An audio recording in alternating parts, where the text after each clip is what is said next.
Hey everybody, welcome. It's me John, aka Nolsey, and I'm here again for another Transformers review. And today, this is actually a purchase or pickup from TFN Minicon earlier this year. And I've just opened it for the review. It has been in box all this time.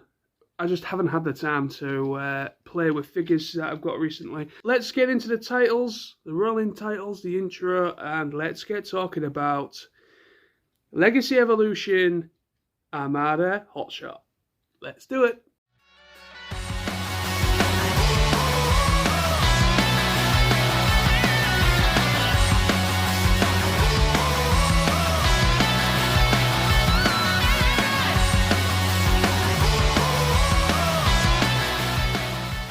Oh, this line gives me such nostalgia.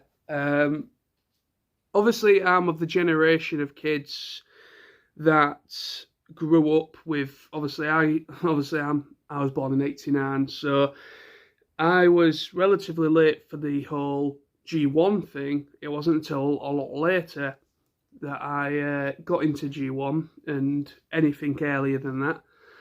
Or around about that time of the 80s. But, obviously my time period was Beast Wars, and then obviously in the early thousands, the Unicron trilogy and Robots in Disguise back in 2001, that was my era of Transformers. So yes, the Armada toy line, or the Unicron trilogy toy line, it holds quite a nice place in my heart. From what I can gather from people that actually have, that owned or still own or used to own the original toy for Armada Hotshot, a lot of people say it is probably one of the worst figures ever made. I don't know why, but it's so chunky and you can't do much with it, I guess. I don't know. This guy practically looks exactly the same in alt mode. The figure, both in robot mode and alt mode for this Legacy Evolution version, it looks exactly the same to me, but it's obviously a lot smaller because obviously the Armada toys were quite bulky. They had a bit of mass to them.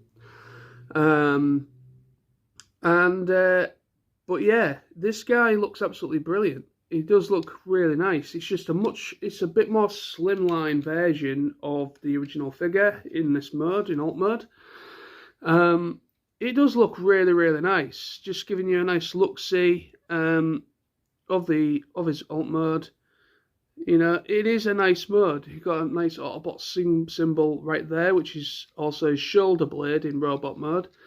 Underneath, no visible head syndrome or anything. It literally, it is actually well tucked in. So there's no, you can tell they're the arms, but that's about it. Wheels, again, I understand why, is because obviously the rear axle acts as a weapon.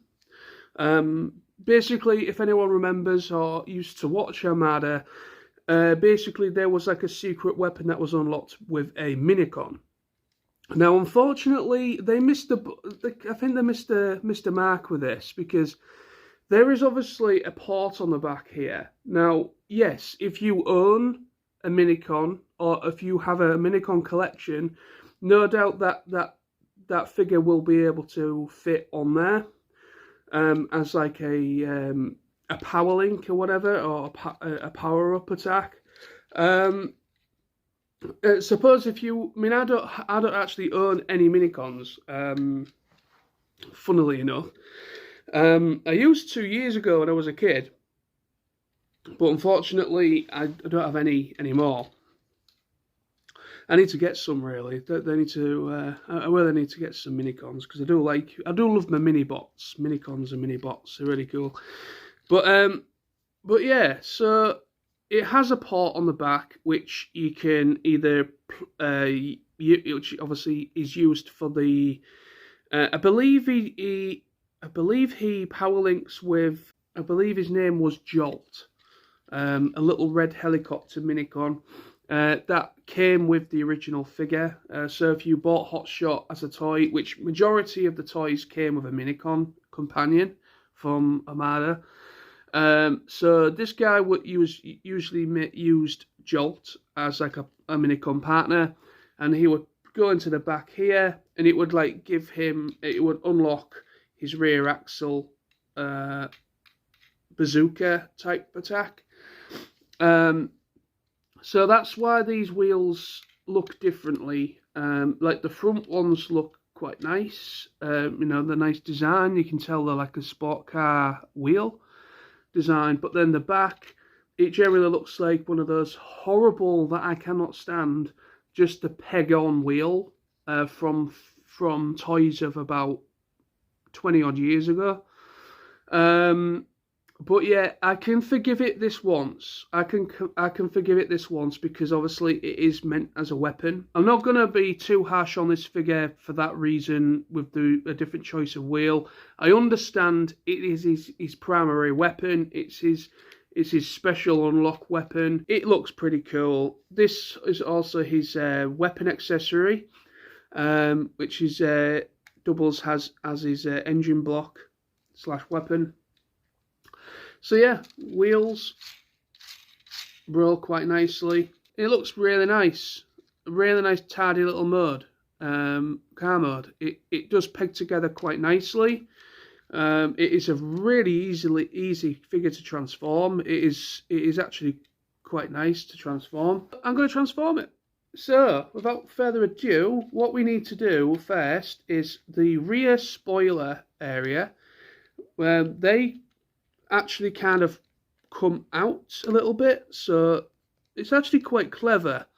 If I can show you a bit more close up. So you pull out like this, kind of like that. You do that on both sides, and then let's get rid of take out the engine block as well, which will help us.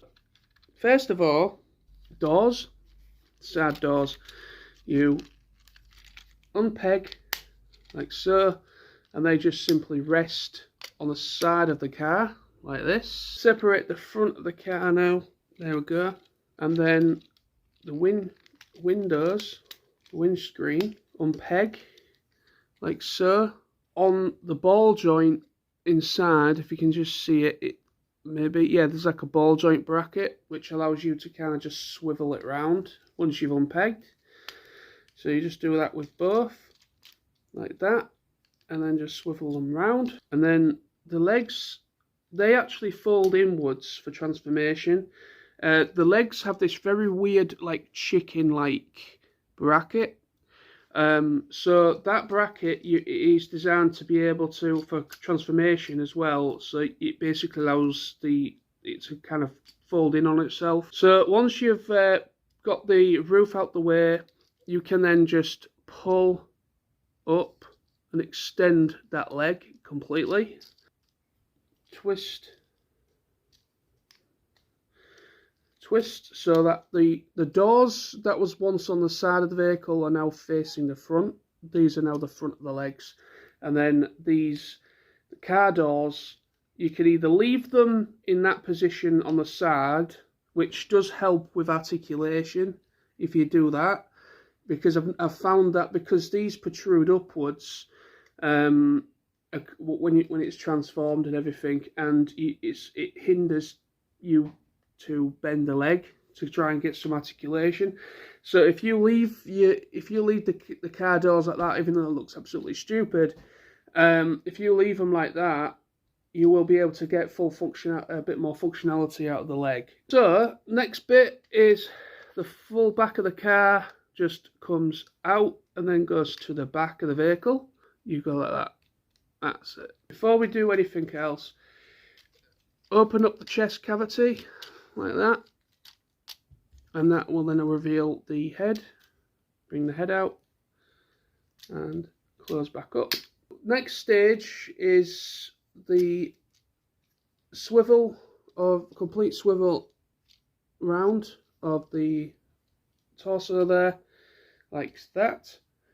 And then these feet come out because they kind of fold in on each other like that. So you just pull the feet out, swivel the arms, so there was in this position where the hole is facing forward. So you just swivel and swivel. There he is. That is Hotshot. Armada Hotshot now in robot mode, and he does look pretty nice, very reminiscent of the original toy, just a more slimline version of that toy, but yet a lot more articulation, or more updated articulation features. He looks pretty nice. Face sculpt if it wants to focus, but yeah, he has a very plain expression, like he's pissed off or just can't be arsed with the world kind of expression. But yeah, you got the reds, the silvers, the yellows, the blues. You know, very nice, interesting colour combination.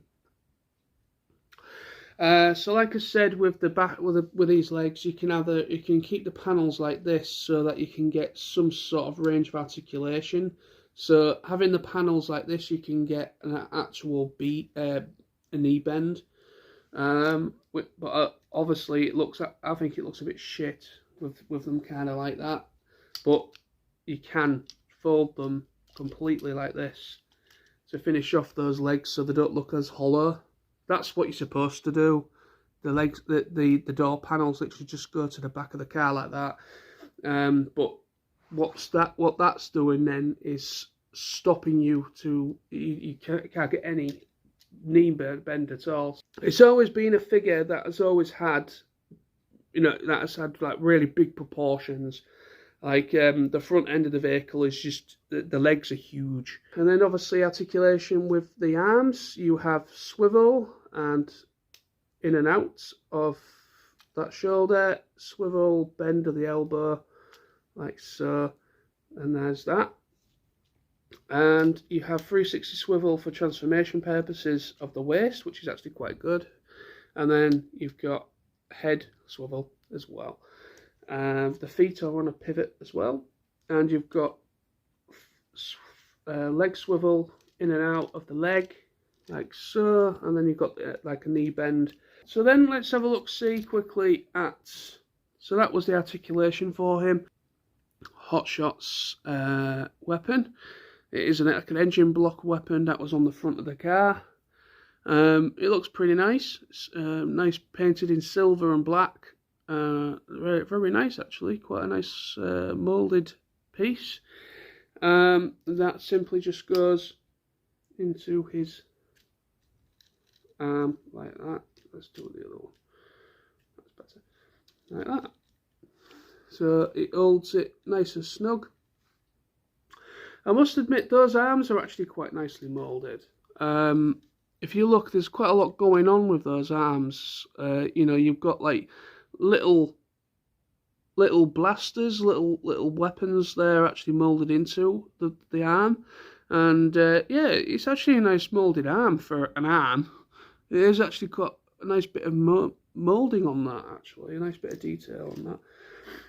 So yeah, so that is Hotshot, but also he has a visor that comes down for a battle mode as well over his eyes.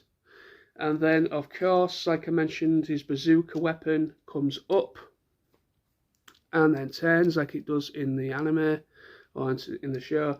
So there you have it. So there's him in his full-on powered-up battle mode. With his weapon that is also articulated, so you can kind of move it around a little bit like this. But yeah, pretty cool.